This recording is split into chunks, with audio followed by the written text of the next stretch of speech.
Why dip it up when you can dive right in? Why let things simmer when you can cook up a storm? Why live life in half measures when you can live it to the brim?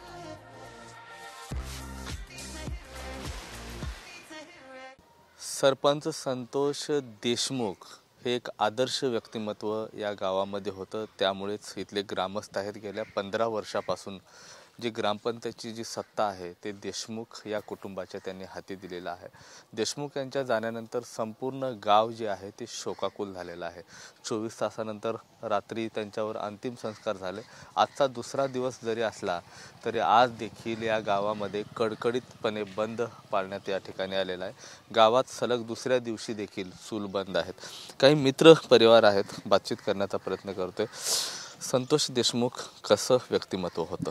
Santosh Deshmukh या गावामध्ये एक आदर्श व्यक्तिमत्व होतं आणि त्यांच्या जाण्याने या गावातील आम्ही सर्व भावनाविवश आहोत.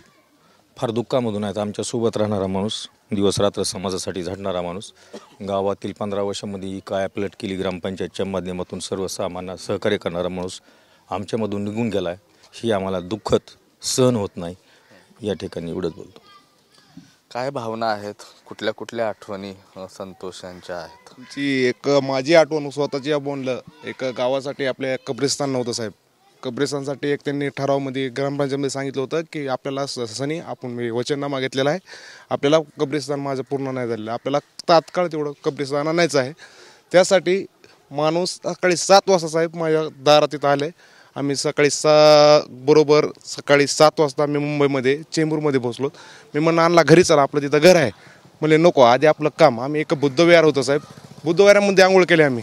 आणि त्या तात्काळमध्ये मंत्री कुठं जाऊ नयेत म्हणून नवाब मलिक साहेब, तेव्हा नवाब मलिक साहेबाकडे गेलो. तात्काळ एक 10 लाखाचा तिथून काम मंजूर झाल्यावर त्यांनी नाश्तासुद्धा तिथं ते केला. म्हणजे काम झाल्यानंतर आधी म्हणले काम महत्त्वाचं. त्याच्यामुळे सनी आपलं म्हणजे काय त्यांच्याबरोबर जेवढं सांगायन तेवढं साहेब. माझ्या वडिलांसाठी इथं वोटिंग चालू होतं. ग्रामपंचायतला स्वतः उभं होते आणि स्वतः उभा असताना इथं रात्री माणूस तिथं माझ्या वडिलाला डोक्यामध्ये ब्लडचं सर्क्युलेशन जास्त झाल्यामुळे त्यांना अटॅक आले होते. अटॅक आल्यामुळे आणि दुसऱ्या दिवशी इथं वोटिंग होते.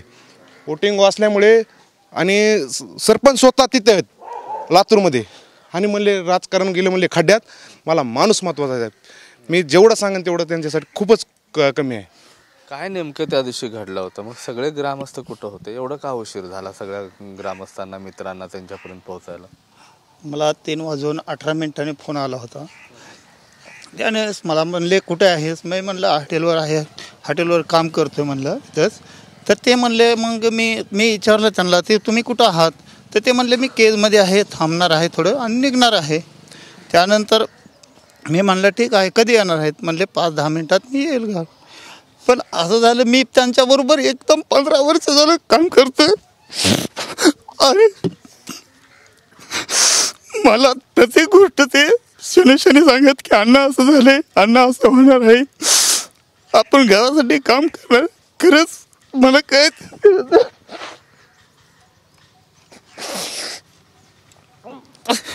मी प्रत्येक क्षणाबरोबर त्याच्याबरोबर, त्यांनी मला म्हणले नाहीत की असं होणार आहे किंवा काही.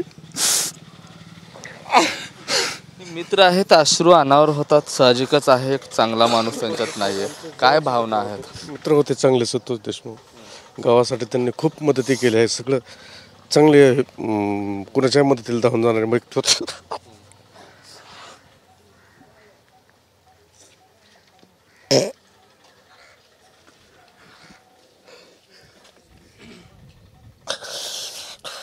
शेवटचं कधी बोलणं झालं होतं? काही भाष्य झालं होतं? काही बातचीत झाली होती विकासाबद्दल, समाजाबद्दल? गेलो होतो 2 दिवसापूर्वी बोलणं झालं होतं. काय म्हणाले? काय बोलणं झालं होतं? काय नाही, कुठेच काय म्हणून गाठ पडले नाही, काय नाही.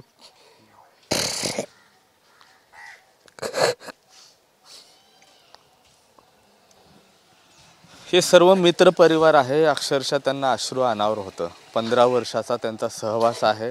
राजकीय नेता म्हणून नाही तर गावातला एक जीवाभावाचा भाऊ, मित्र, सामाजिक सच्चा कार्यकर्ता म्हणून खरं तर संतोष यांची ओळख होती. मात्र या संतोष यांच्या जाण्यानं आज अख्खं गाव जो आहे तो पोरखं झालेला आहे. कॅमेरा पर्सन हर्षल निकमसह मी महेंद्र कुमार मुधोळकर, TV9 मराठी, मसाजोग, बीड.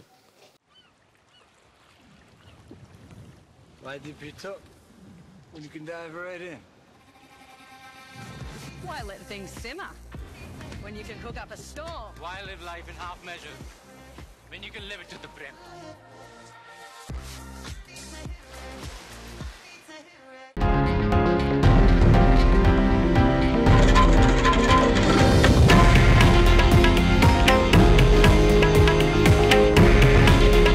हे आहे देशातील नंबर 1 न्यूज नेटवर्क आणि आपण पाहत आहात TV9 मराठी. काळजी तुमची, हित महाराष्ट्राचं.